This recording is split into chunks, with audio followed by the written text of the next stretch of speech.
Quran surah Al-Falaq.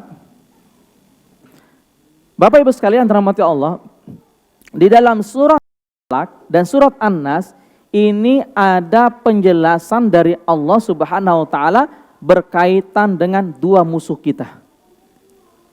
Di surat Al-Falaq ini kandungannya adalah musuh dari kalangan eksternal. Allah Subhanahu wa taala berfirman, A'udzubillahi minasyaitonir rajim. Qul a'udzu birabbil falaq min syarri ma khalaq wa min syarri ghasikin idza waqab wa min syarri naffatsati fil 'uqad wa min syarri hasidin idza hasad. Coba kita lihat dulu di surah Al-Falaq. Sekarang fokus di surat Al-Falaq. Dalam surat Al-Falaq itu ada perintah Allah. Pelan-pelan kita bahas. Di dalam surah Al-Falaq ada perintah Allah untuk meminta perlindungan dengan satu sifat Allah. Ingat, satu sifat Allah tapi untuk 4 kejahatan. Saya ulang lagi. Di dalam surah Al-Falaq itu perintah kandungannya, perintah untuk berlindung dengan satu apa? Sifat Allah. Ingat, satu sifat Allah tapi untuk berapa? 4 kejahatan. Satu sifat Allah untuk berapa? 4 kejahatan. Selama ini kita hanya baca di luar kepala ini. Bahkan kita senantiasa membacanya ketika zikir pagi dan petang. Tapi Masya Allah, kandungan di dalam 2 surat ini sangatlah besar yang menjadi pelajaran untuk kita semua, Bapak Ibu sekalian dirahmati Allah. Baik, kita bahas dulu di dalam surah Al-Falaq. Bagaimana kandungannya yang terkandung di dalam surah Al-Falaq ini? Sebagaimana yang kita sampaikan tadi, bahwasanya di dalam surah Al-Falaq ini ada penjelasan dari Allah tentang musuh kita dari kalangan eksternal, dari luar. Kita lihat, Qul a'udzu birabbil falaq. Qul a'udzu birabbil falaq. Itu perintah dari Allah untuk berlindung dengan satu saja sifat Allah. Apa sifat Allah di situ? Rabbul falaq tadi, birabbil falaq. Itu satu sifat Allah. Ya. Rabbil falaq itu apa? Aku berlindung dengan apa? Tuhan yang menguasai waktu subuh. Nah, ini sifat Allah Subhanahu wa taala, kita berlindung dengannya. Untuk berapa kejahatan? Untuk 4 kejahatan. Saya ulang lagi. Dalam surah Al-Falaq ini perintah untuk berlindung dengan satu sifat Allah untuk 4 kejahatan. Menunjukkan apa? Al-Falaq ini kandungannya adalah satu sifat Allah tapi untuk menghadapi 4 kejahatan. Menunjukkan kejahatannya berat apa ringan? Baik, kita lihat dulu satu persatu. Yang pertama, musuh kita, kejahatan yang pertama yang menyerang kita, kejahatan pertama adalah, lihat ayat yang kedua di surah Al-Falaq. Min syarr apa? Qul a'udzu birabbil falaq min syarri ma khalaq. Baik. Min syarri ma khalaq. Yang pertama, kejahatan pertama adalah kejahatan makhluk. Kejahatan makhluk Allah. Baik. Kejahatan makhluk Allah di dalam surah Al-Falaq di ayat yang kedua ini disebutkan secara umum oleh Allah Subhanahu wa taala. Makhluk siapapun itu, siapapun makhluk Allah Subhanahu wa taala, secara umum disebutkan.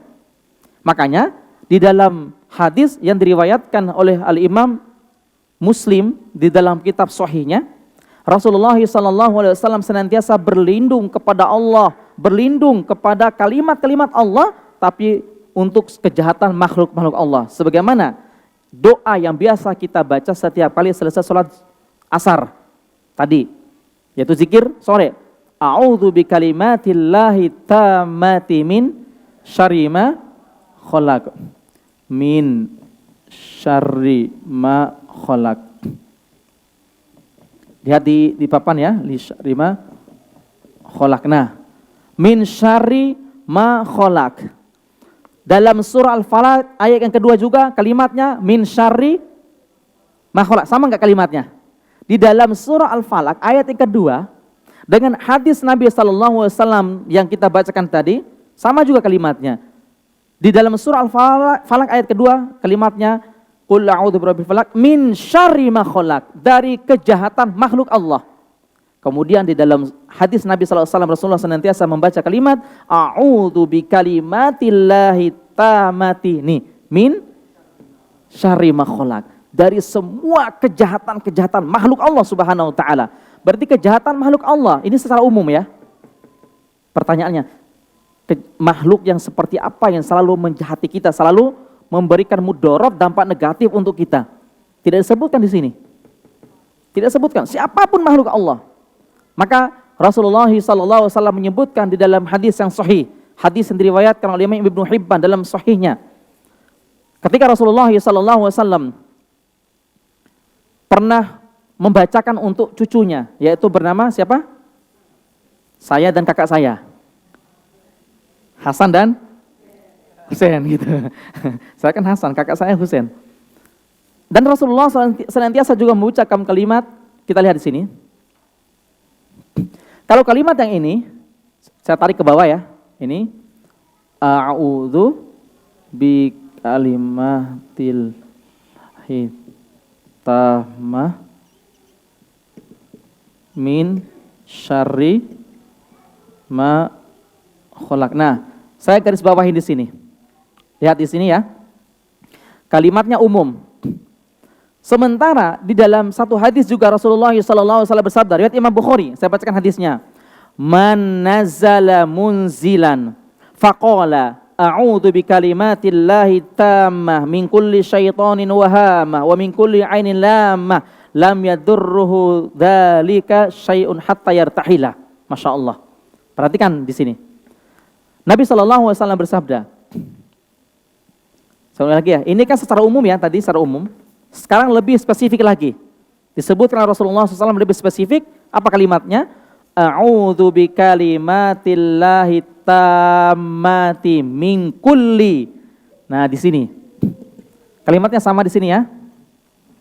Min kulli syaitonin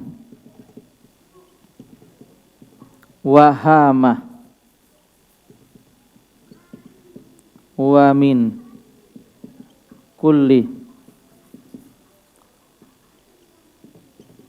ainin lama.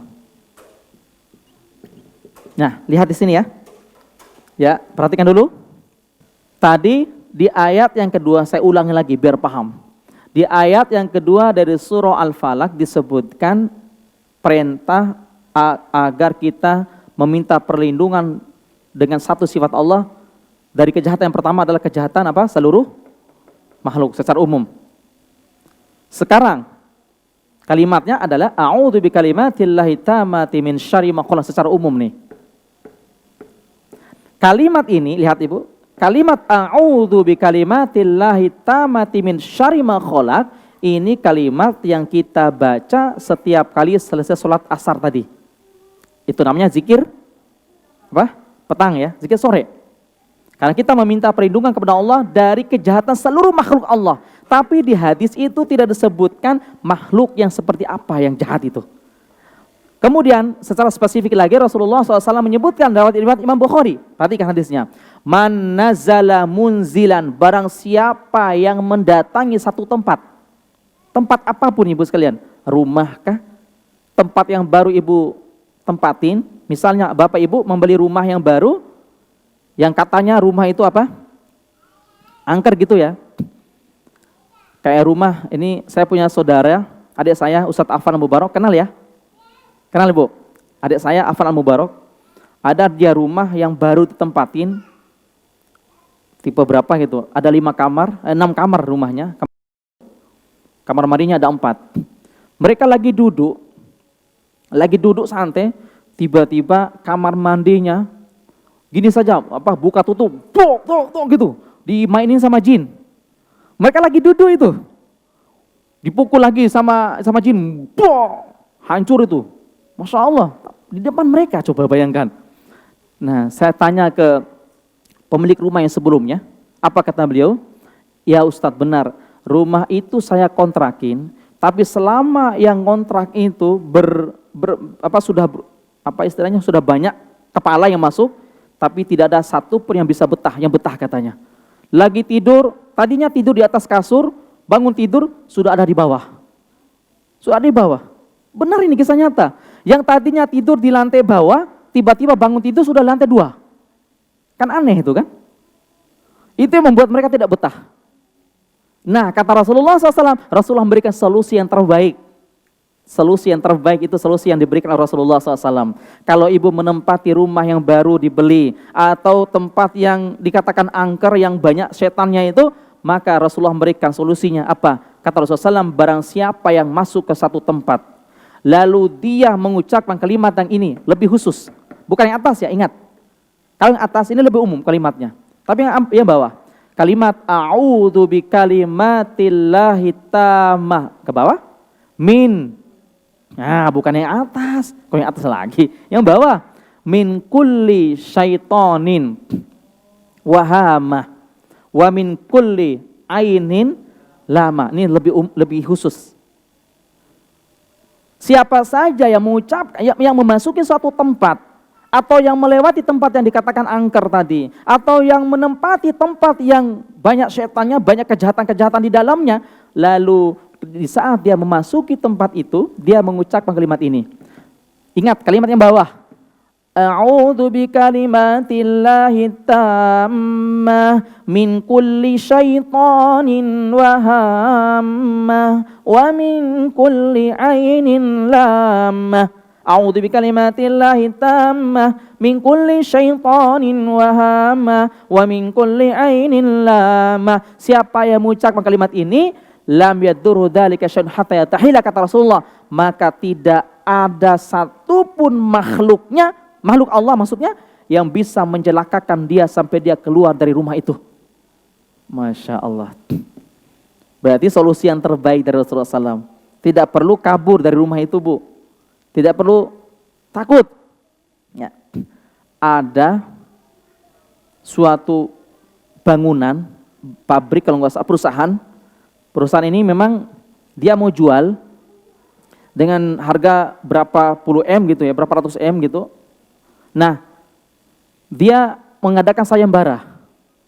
Siapa yang bisa mengusir penunggu kamar ini, penunggu kantor ini, perusahaan ini, nanti ketika laku dia akan kasih berapa persen gitu. Masya Allah. Seandainya misal ya, seandainya nih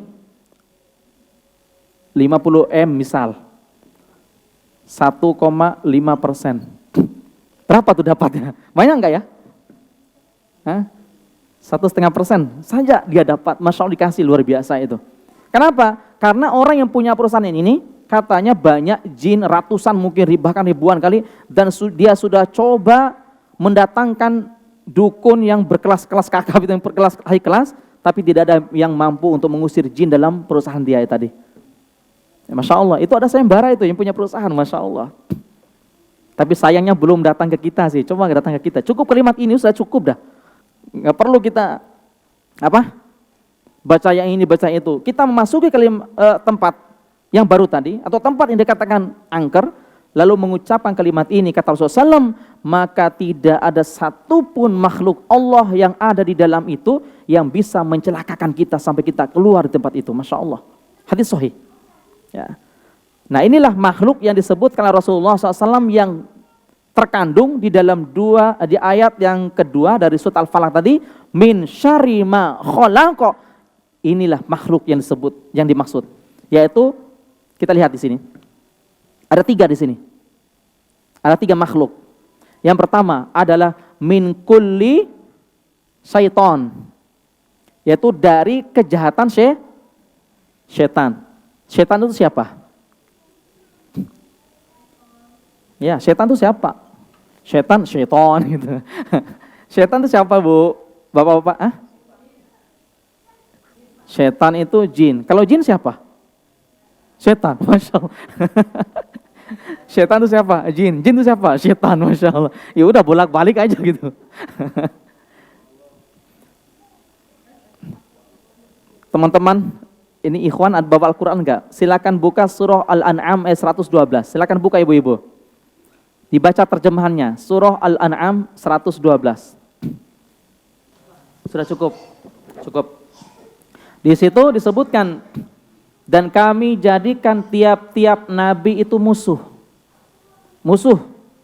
Dari mana musuhnya para nabi itu? Dari Nabi Nuh sampai Nabi Muhammad SAW, yaitu musuh setan-setan dari kalangan manusia dan setan dari kalangan jin. Berarti setan itu adalah sifat, bukan makhluk. Berarti makna daripada kalimat min syarri ma khalaq, kandungannya adalah kita meminta perlindungan kepada satu sifat Allah dari kejahatan. Pertama adalah min kulli syaitan, dari setiap kejahatan setan. Setan dari kalangan manusia dan setan dari kalangan jin. Masya Allah.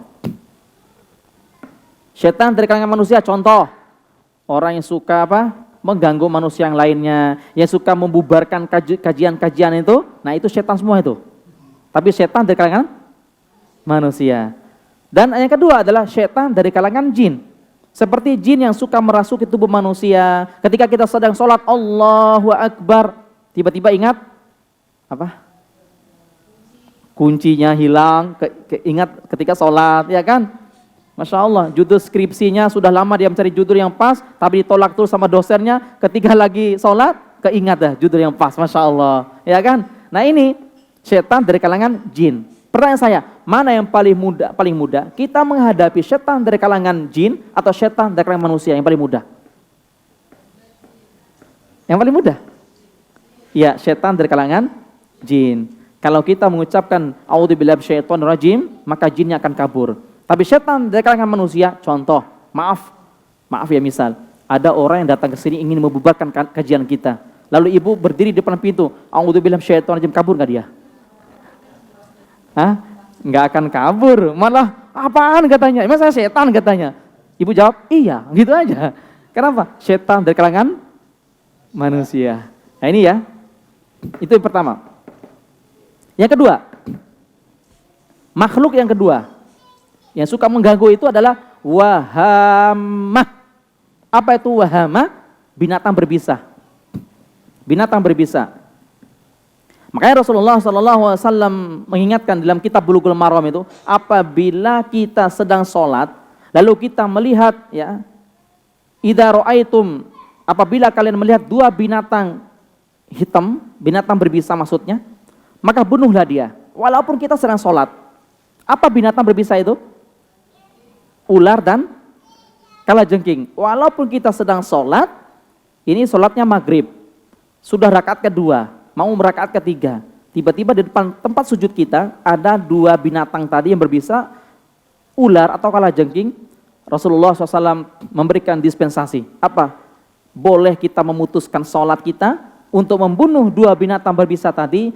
Kalau sudah selesai membunuhnya, maka kita melanjutkan sholat tanpa mengulangi dari awal. Masya Allah. Yang penting satu syaratnya, tidak ngomong. Kalau ibu ketika membunuh kalajengking, mampus kau, batal sholatnya. Yang penting jangan berbicara. Kita pukul gini. Kalau sudah mati, lanjutin sholatnya tanpa mengulangi dari awal. Itu Masya Allah dispensasi dari Rasulullah SAW. Ya, itu menunjukkan, ya, sebagai bantahan terhadap keyakinan yang meyakini bahwasanya orang yang bergerak lebih dari tiga kali dalam sholatnya hukumnya apa? Batal kata orang kan? Nah, ibu bisa membantah dengan dalil tadi dalam kitab Bulughul Maram. Jadi, kita dulu ketika belajar di SD, SMP, SMA ya, diajarin tuh seperti itu sama guru agama kita. Gerak lebih dari 3 kali, sholatnya apa? Batal. Itu pemahaman yang salah. Seandainya datar Allahu Akbar, wah, nyamuknya ada 3, ada 4. 1, 2, 3, 4. Gimana caranya? Ayo. 1, wah udah pergi. 1, 2, udah 2. 3. Nah pas rakaat ketiga lagi datang nyamuk, gimana kita? Ayo. Ditiup, kan bergerak juga itu ibu. Berarti lebih dari 3 kali. Nah ini pemahaman yang salah. Ya, ini namanya memberatkan dirinya yang tidak diberatkan oleh Allah Subhanahu wa taala. Maka datanglah syariat ini salat Rasulullah SAW untuk meringankan kita semua. Subhanallah. Baik. Ini yang kedua, binatang berbisa yang dimaksud adalah apa tadi? Ular dan kalajengking. Yang ketiga. Nah, ingat dari 3 makhluk yang berbahaya ini, maka yang lebih dan sangat berbahaya, yang sangat ditakutkan dan dikhawatirkan Rasulullah SAW adalah makhluk yang ketiga. Wa min kulli ainin lama. Ini yang sangat-sangat dahsyat dampak negatifnya untuk kita semua. Sangat besar mudorotnya. Yaitu wa min kulli ainin lama. Dari kejahatan mata yang memandang. Dari kejahatan mata. Apa maksudnya? Ini pernah kita bahas dulu. Yaitu ain. Ain itu karena ini ada yang baru-baru, saya mau menjelaskan sedikit ya. Ain itu Bapak Ibu sekalian, pandangan mata jahat, pandangan mata yang disertai dengan dengki, hasad itu atau takjub, kagum. Contoh, ibu bawa anak, anaknya Masya Allah ya, masih sangat lucu, umur 2 tahun lagi lucu-lucunya. Lalu saya memandang anaknya ibu, ketika saya memandangnya, saya memandang disertai dengan takjub. Saya memujinya. Anak ibu cantik benar sih, lucu banget gitu kan. Ketika saya memujinya, tidak mengucapkan Masya Allah di awal pujian tadi. Maka anak yang saya puji tadi bisa sakit, bahkan bisa meninggal dunia. Gara-gara memuji.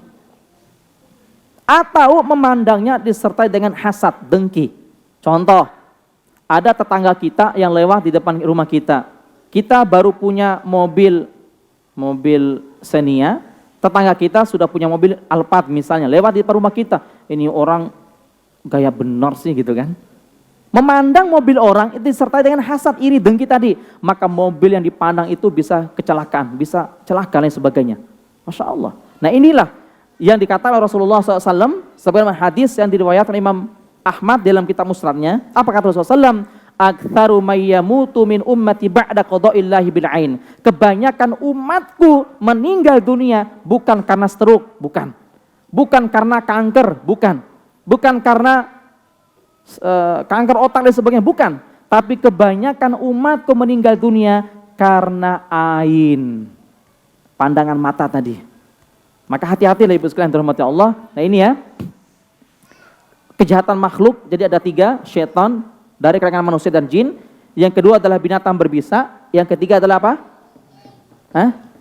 Ain, pandangan mata jahat. Baik. Itu kejahatan yang pertama. Yang kedua, lihat. Kejahatan yang kedua. Lihat di Al-Qur'annya. Min syarri ma khalaq. Yang kedua apa? Wah, harus murojaah lagi al-falaknya nih. Wa min syarri ghasikin idza waqab. Masya Allah. Jadi nggak perlu murojaah ini. Sudah lancar. Yang kedua adalah dari kejahatan malam yang apabila gelap gulita. Yang kedua, dari kejahatan malam. Nah, lihat di sini. Nabi yang mulia sallallahu alaihi wasallam memerintahkan kepada kita, setiap kali kita mau menutup pintu rumah, jendela rumah, atau pagar, atau bejana-bejana kita, maka ucapkanlah bismillah. Kenapa? Bapak Ibu sekalian dirahmati Allah, ketahuilah bahwa kejahatan dan kemudorotan yang menyerang kita itu selalu ada di malam hari. Makanya kita lihat hari ini, mana yang paling banyak kemaksiatan yang dilakukan di siang hari dengan kemaksiatan yang dilakukan di malam hari? Yang paling banyak yang mana? Malam. Apalagi di bulan Ramadan. Bulan Ramadan sangat jarang sekali ya, bukan sangat jarang, memang banyak tapi tidak terlalu banyak. Tidak terlalu banyak anak-anak muda yang pacaran di siang hari. Kenapa? Karena takut batal puasanya. Ya kan? Tapi kalau mereka mau berpacaran, mereka mau berduaan, bergoncengan hanya di malam hari. Kenapa? Karena memang tidak berpuasa kan gitu. Sehingga disinilah berlaku, Masya Allah, kejahatan, kemaksiatan di malam hari itu jauh lebih banyak, lebih besar dibandingkan kejahatan dan kemaksiatan di siang hari. Subhanallah. Maka Allah Subhanahu wa taala memerintahkan kepada kita untuk berlindung kepada Allah dari kejahatan malam. Sudah 2 kali kejadian yang terjadi di rumah kami. Rumah saya, Masya Allah. Kalau nggak salah ingat, ketika saya pulang meruqyah pasien yang saya ruqyah ini disantet sama dukun dari Banten. Masya Allah. Begitu kita pulang, alhamdulillah orang tadi sudah sembuh. Begitu pulang, saya masuk rumah tidur. Malamnya terdengar suara ledakan di atas rumah selama 2 hari. Ledakan seperti bom itu. Boh! Kita diceritain sama security perumahan, Ustadz, tadi malam kita melihat ada bola api di atas rumah Ustadz. Masya Allah, bola api. Ketika bola api itu mau masuk dari atap, nggak bisa. Akhirnya dia ke depan, di depan rumah, mau masuk lewat depan juga nggak bisa. Akhirnya dia berputar di atas atap rumah, langsung meledak. Ini dilihat oleh 2 orang security di perumahan kami. Dia menceritakan ke kita. Pertanyaannya adalah, bola api itu biasa dari mana? Dari dukun. Bisa jadi dukun yang, dukun yang mengirimkan sihir tadi ke pasien saya, lalu ke saya ruqyah, alhamdulillah izin Allah, keluar, maka dia menyerang balik. Masya Allah. Dan saya ingat betul itu saat itu, sebelum saya masuk rumah, saya menutup pagar rumah saya dari mengucapkan bismillah. Bismillah saya tutup, saya gembok, menutup pintu rumah lagi, bismillah saya gembok. Masya Allah, ternyata kekuatan bismillah ini sangat dahsyat sekali. Subhanallah. Ya, jangan lupa, ibu pulang dari kajian, masuk rumah, bismillah. Ya, tutup pagar rumah, bismillah. Tutup pintu rumah, bismillah. Tutup jendela rumah, bismillah. Insya Allah, Allah akan melindungi kita dari mara bahaya tersebut, insya Allah. Termasuk ibu-ibu, begitu biasanya masak ya. Masakan ada bekas-bekas air panas itu. Nah, di tempat cucian piring, kan itu kan ada lubang ya ibu. Nah, di situ tempat setannya tuh banyak. Tempat jinnya. Maka kalau ada sisa-sisa air panas, kemudian ibu membuangnya, jangan lupa mengucapkan bismillah, buang air panas. Tapi ingat ya, jangan pakai ada izin. Misal, bismillah izin ya saya buang air panas gitu, jangan. Ya. Atau ibu bilang gini, minggir dulu ya saya buang air panas gitu. Masya Allah, itu nggak boleh. Kenapa? Membuat setan yang ada di dalam tempat cucian piring akan membesar. Apa kata setannya? Ternyata orang penghuni rumah ini menghormati saya, katanya. Semakin dikerjain sama setan. Makanya kita cukup mengucapkan bismillah ini sebagai bentuk zikir kita kepada Allah dari kemudorotan yang akan menimpa kita. Insya Allah kita akan dilindungi oleh Allah Subhanahu wa ta'ala. Masya Allah. Baik, kemudian kita lanjut lagi. Itu yang kedua ya. Sekarang yang ketiga. Kita singkat. Di ayat yang ke berapa? 2, 3, keempat ya. Ayat keempat. Min syarri nafathati fil uqad. Yang ketiga adalah dari kejahatan wanita-wanita tukang sihir. Coba ibu perhatikan di ayat itu, bapak-bapak sekalian. Di ayat yang keempat dari surah Al-Falaq itu disebutkan dari kejahatan wanita tukang sihir. Ternyata dari zaman dulu sampai sekarang yang paling banyak tukang santet itu dari kalangan wanita. Jarang kita dengarkan dia itu kakek sihir, jarang. Paling banyak apa? Nenek sihir. Dia itu tahu nggak? Nenek sihir tahu? Jarang kita dengar dia kakek sihir, jarang sekali. Berarti perempuan itu selalu sangat dan paling banyak mempelajari ilmu-ilmu sihir, ilmu-ilmu santet ini. Ada di Bima. Di Bima ada ibu-ibu, dia ini suhunya tukang santet, suhunya dukun. Tahu suhu enggak? Kalau kita ikut karate, ya Butong Fei atau Tifan dan sebagainya, itu kan ada namanya suhu. Nah suhunya itu apa? Gurunya ya. Guru besar, guru di atas guru, itu suhu. Begitu juga di Bima itu ada suhunya tukang santet. Bapak-bapak, ibu-ibu yang ingin belajar santet itu, atau dia sudah punya ilmu sihir tapi belum menguasai seluruhnya, maka mereka itu belajar sama suhunya ini. Masya Allah, luar biasa Ibu. Sekali gini, ini kisah nyata, Masya Allah. Dia pernah santet, masih ada hubungan keluarga, kemudian keluarga ini perutnya bengkak, disantet sama dia ini, dari suhunya ini. Akhirnya paman daripada keluarga ini marah kan, dia membawa ini Bu, membawa gergaji mesin itu loh, apa namanya, senso apa, sensu ya, senso ya, nah itu gergaji mesin itu, dia bawa, dia mau potong leher suhunya tadi. Masya Allah, dia sudah naik ke rumah, ternyata orang ini, tukang sihir ini naik ke atap rumahnya dengan membawa satu helai daun kelapa.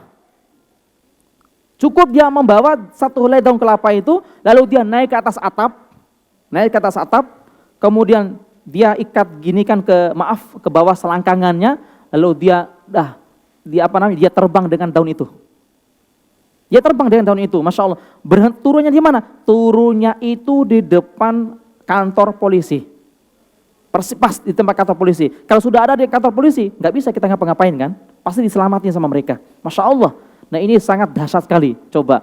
Makanya ketika kita dialog sama beberapa masyayikh dari Timur Tengah, Syekh, mana yang paling besar ilmunya, yang paling besar kejahatannya, dukun yang ada di Saudi atau dukun yang ada di Indonesia? Jawabannya mereka semua kayak gini, dukun yang ada di Saudi itu setingkat S1, S2. LCMA. Gitu. Kalau dukun yang di Indonesia setingkat doktor dan profesor. Mana yang tinggi Pak? Di Indonesia, makanya hati-hati loh, Masya Allah. Ini kata masyayikh yang Timur Tengah. Subhanallah. Kalau dukun di Saudi, mereka baru bisa nyantet orang, ya, baru bisa nyantet orang, itu ketika mereka mendapatkan bekas yang pernah dipakai sama objeknya. Bekas makanan, bekas minuman, atau bekas pakaian dan sebagainya, baru bisa mengirimkan santet. Tapi dukun di Indonesia nggak perlu pakai itu semua, cukup mengirimkan santetnya lewat angin. Lewat angin bisa. Saking tinggi apa? Ilmunya. Benar kata Syekh itu, setingkat doktor dan profesor. Masya Allah. Nauzubillah min dzalik. Semoga Allah melindungi kita semua dari kejahatan-kejahatan tukang sihir. Ya, Bapak Ibu sekalian dirahmati Allah Subhanahu Wa Taala. Oleh karenanya tukang sihir ini akan selalu ya berusaha untuk menyantet kita. Ya. Oleh karenanya Rasulullah SAW memerintahkan kepada kita untuk meminta perlindungan kepada Allah dari kejahatan-kejahatan mereka semua. Ya. Sampai-sampai Rasulullah SAW bersabda, riwayat hadis sahih, man atakahinan fayatasaddaqu bima yaqulu faqad kafara bima unzila ala Muhammadin sallallahu alaihi wasallam. Barang siapa yang mendatangi tukang santet, tukang paranormal, lalu dia mempercayai apa yang dikatakan oleh mereka, maka dia telah kafir terhadap Rasulullah SAW. Ingat di sini ada dua penjelasan para ulama. Tiga ya. Yang pertama, perlu saya sampaikan Bapak Ibu sekalian, perhatikan. Ada tiga penjelasan di sini. Disebutkan oleh Syekh Utsaimin rahimahullahu taala. Yang pertama, kalau kita mendatangi dukun, ya, lalu kita menanyakan tentang permasalahan kita, kemudian kita percaya terhadap apa yang mereka sampaikan kepada kita. Misal, Mbak Dukun, saya hilang emas, saya simpan di lemari, kira-kira menurut Mbak Dukun di mana ya? Oh, kata Mbak Dukunnya, emas kamu diambil sama tetangga kamu, lalu dia kabur, lalu dia jual ke ini kayak itu. Seandainya kita percaya terhadap apa yang dikatakan sama dukun saat itu juga, kita telah murtad dari agama Islam. Keluar dari agama Islam. Masya Allah. Semua amalan kita hilang saat itu juga, amalan soleh. Itu yang pertama. Yang kedua, kalau kita datang ke dukun, hanya datang, lalu menanyakan permasalahan kita, kemudian kita tidak mempercayai apa yang dikatakan sama dukun. Kalau pertama kan percaya, Yang kedua, tidak percaya terhadap apa yang dikata sama dukun, maka kita kata Rasulullah SAW, fala yuqbalullahu salata arba'ina yauman. Allah tidak akan menerima salatnya selama 40 hari.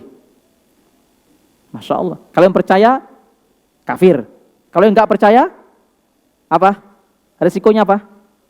Salatnya 40 hari tidak diterima oleh Allah Subhanahu wa taala. Yang ketiga, kalau dia datang ke dukun hanya untuk ngetes tok, untuk ngetes saja, maka kata para ulama boleh hukumnya. Tujuannya untuk ngerjain dukun, gitu loh. Bukan untuk mencari tahu kebenarannya, bukan ini itu, tapi hanya untuk ngerjain, ya, ngetes dia, maka hukumnya boleh kata para ulama. Ya. Na'am wallahu a'lam bishawab. Kemudian yang keempat sekarang, kita singkat. Kandungan yang keempat. Kejahatan yang keempat adalah apa? Tadi wanita tukang sihir ya.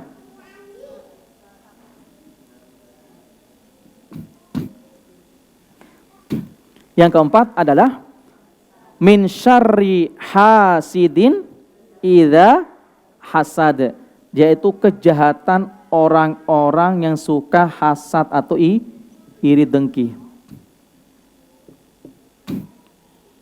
Baik, kita bahas yang ini. Bapak Ibu sekalian yang dirahmati Allah Subhanahu wa taala, ketahuilah bahwasanya hasad ini salah satu penyakit hati.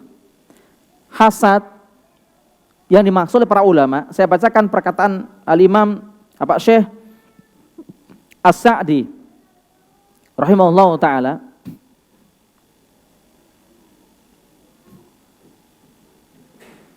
Hasad, ya, atau dengki tadi adalah berangan-angan hilangnya nikmat yang ada pada orang lain agar pindah kepada diri dia. Masya Allah. Jadi hasad ini kata para ulama adalah kita berangan-angan agar nikmat yang dimiliki oleh orang itu hilang lalu pindah ke tangan kita. Itu namanya hasad. Ya.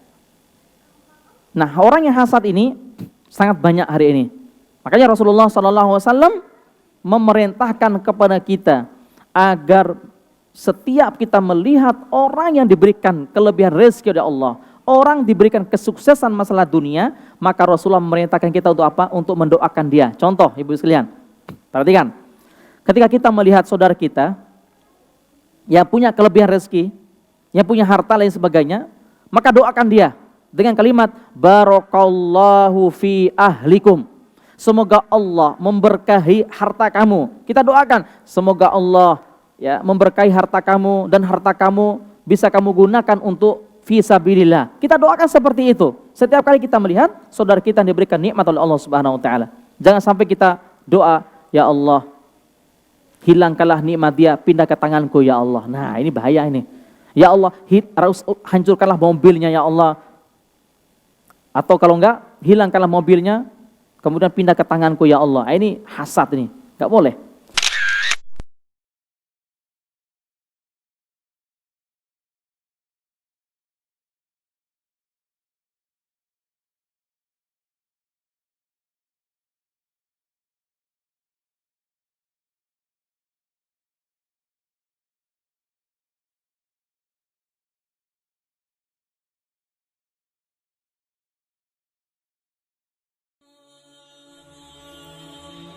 Bantu yuk operasional Rumah Dakwah Al-Hujah dan terselenggaranya kajian serta dakwah Al-Hujah dengan menjadi donatur tetap setiap bulan berinfak Rp30.000. Dengan infaknya setiap bulan Rp30.000, insya Allah akan membantu dakwah Al-Hujah dan jadikan ini amalan yang istiqomah yang dilakukan terus-menerus atau kontinu. Allah mencintai amalan yang istiqomah walaupun sedikit. Terus istiqomah setiap bulan, jangan berhenti, karena Allah mencintai hambanya yang istiqomah. Dan insya Allah ini akan menjadi amal soleh jariah dengan menyebarnya ilmu yang bermanfaat. Yuk salurkan amalan istiqomahnya setiap tanggal 3 setiap bulannya melalui Bank Sentral Asia dengan nomor rekening 27660155554 atas nama Dedi Harveni. Dan Mandiri Syariah dengan nomor rekening 71022862999 atas nama Dedi Harveni.